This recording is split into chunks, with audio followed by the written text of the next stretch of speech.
Friendo या विनोदी नाट्यचित्रपटात चार बेफाम मित्रांची कथा आहे, जे बेकार असूनही जीवनाचा मनमुराद आनंद घेत आहेत.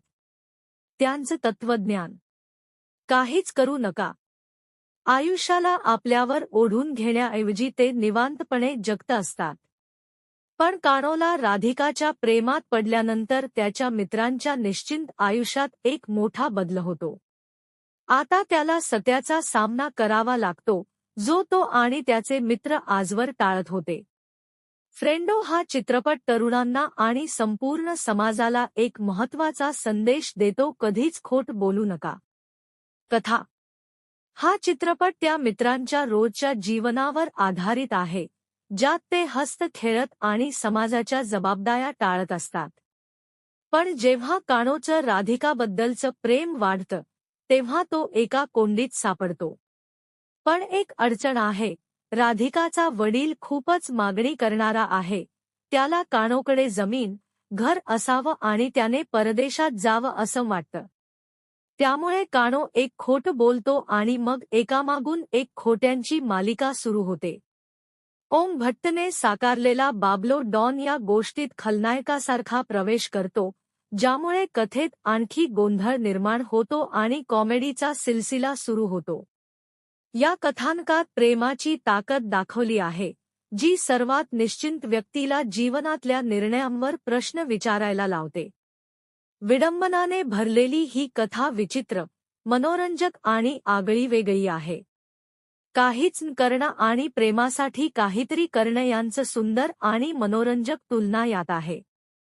पात्रांची नावं सुद्धा खूप विचारपूर्वक आणि कल्पकतेने ठेवली आहेत, जसं की कानो, लाळो, जिगो, बाको, बाबलो. लेखकाच्या सर्जनशीलतेचा हा सुंदर नमुना आहे.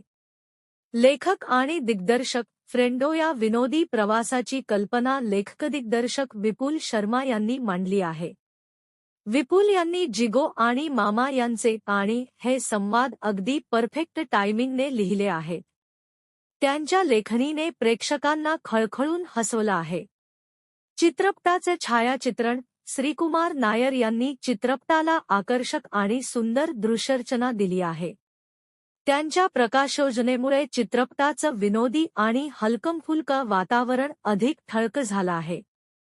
कानोच्या भावनिक प्रसंगांना ते खास बनवतात, ज्यामुळे प्रेक्षकांना कथेत पूर्णपणे सहभागी करता येतं. स्क्रीनप्ले: लेखकाने मित्रांच्या निश्चिंत जीवनशैलीला साजेसे संवाद लिहिले आहेत.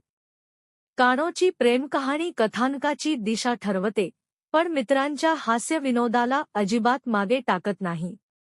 निष्कर्ष: फ्रेंडो हा चार बेफाम मित्रांच्या जीवनावर आधारित एक हलका-फुलका, प्रेमळ आणि मजेशीर चित्रपट आहे. हास्य, निष्काळजीपणा आणि प्रेमाच्या अनपेक्षित शक्तीचं सुंदर चित्रण असलेला हा चित्रपट मनोरंजन आणि विचार करायला लावणारा आहे. अंतिम निर्णय: 5 पैकी 4. तर मित्रांनो, हा होता फ्रेंडो सिनेमाचा रिव्ह्यू. तुम्हाला हा रिव्ह्यू कसा वाटला हे कमेंट बॉक्समध्ये नक्की सांगा. आवडल्यास लाईक आणि सबस्क्राईब करायला विसरू नका.